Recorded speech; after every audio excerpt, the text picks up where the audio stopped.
Well, thanks very much. I just wanted to say a few words about why I think TEQs are such a politically useful mechanism and why I think we need to put much more political will behind making sure that government is examining them, bringing forward proposals to introduce them, and doing all of this pretty fast.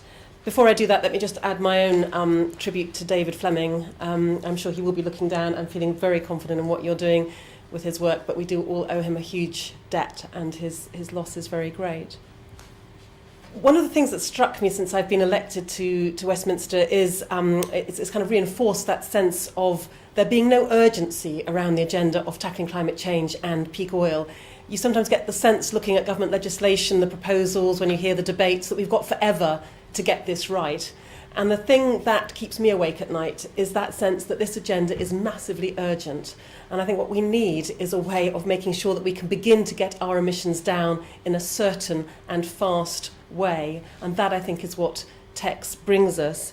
You know, if you listen to what the scientists are saying, basically the next 5 to 10 years are going to be absolutely critical in terms of whether we manage to get ourselves off our very fossil fuel intensive way of life, whether we manage to get our emissions to peak and start to come down, or whether we fail that little window of opportunity that we have. And when you hear the scientists talk about the cumulative effect of the amount of emissions in the atmosphere and how much more difficult it will be to get our emissions down if we don't use this very short window of opportunity that we have, then I think that brings even greater urgency to this agenda.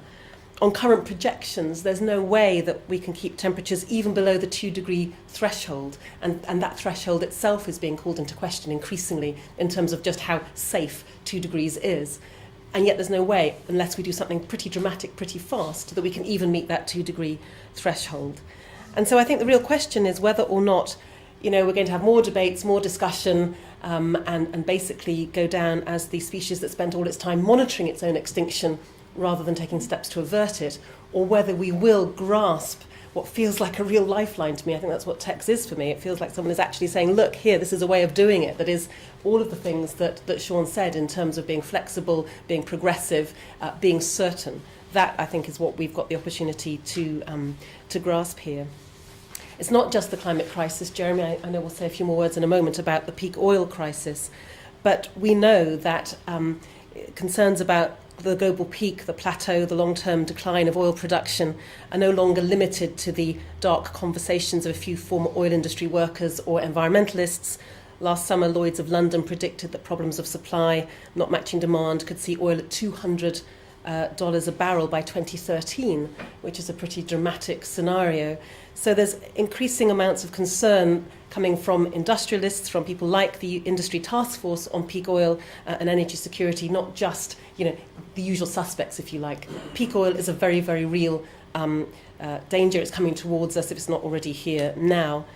But it's of little comfort, I think, that ministers seem to be ignoring the warning from industry just as stubbornly as they've been ignoring the warning when it was made by environmentalists. And again, if you look at some of the proposals coming from government, they are just completely, that sense of urgency is completely absent. So I wanted to, for example, cite the encouragingly titled Energy Security and Green Economy Bill. That sounds like it ought to be doing what it says on the tin. All the right buzzwords are there. From low-carbon energy supplies to promoting energy efficiency, from geothermal to fuel poverty, all of those words are in that proposed legislation. And yet this government's big energy plan, this big plan for the next legislature, if you like, lacks any overarching framework about what it's trying to achieve. It doesn't say the purpose of this green energy framework is to reduce our emissions by X% by a certain date. And when I've quizzed civil servants about it, they say, no, it's all about the market. You've got to understand that what we're doing is facilitating, enabling, allowing innovation from the market. Now, I am as positive as anybody else about innovation from the market, but I should like to know what deadlines, what timetables, what focus, what end goals they are aiming for. Otherwise, as I say, we will miss this critical window of opportunity that we have, and words like fiddling while Rome burns comes to mind.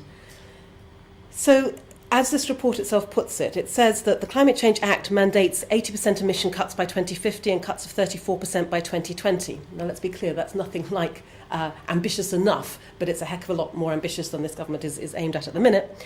And it goes on, but while there are over 100 UK policies designed to impact on emissions, there is as yet no coherent structure in place to ensure that this emissions cap is respected. the government's track record isn't good, and hoping to achieve our 2020 goal with current policies is politely described by one study as very optimistic.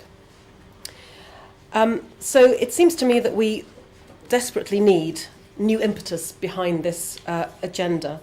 And I want a means to wean us off fossil fuels as painlessly, as swiftly and as equitably as possible. And I think that's exactly where tradable energy quotas come in. They have long been Green Party policy because we believe that giving each person a direct connection to the carbon emissions associated with their lifestyle is fair, it's transparent, and above all has the potential to significantly reduce energy demand in a way that no other mechanism might do. Included in the many benefits of flexibility and adaptability, TEQs can be tailored to meet changing needs, be they building energy security now or the aftermath of a global energy shock. And above all, the TEQs would guarantee that the UK's targeted carbon reductions are actually achieved. Sean showed you why tax proposals actually don't give you any certainty as to what you're going to achieve in terms of emission reduction. And that, to me, is an awful lot more appealing than the arrangements, the promotion, the access, the special administration regimes, and all those other words of the government's energy bill. So let me just conclude by remarking, really, that TEQs have been put on the back burner, unfortunately. There was a time when there was a bit more interest in government around this. David Miliband was looking at it. Since then, it's been put on the back burner, despite a clear message from the House of Commons Environmental Audit Committee, which said this: further work is needed before personal carbon trading, which is a version of TEQs, can be a viable policy option, and this must be started urgently and in earnest. In the meantime, there is no barrier to the government developing and deploying the policies that will not only prepare the ground for this kind of mechanism, but will ensure its effectiveness and acceptance once implemented.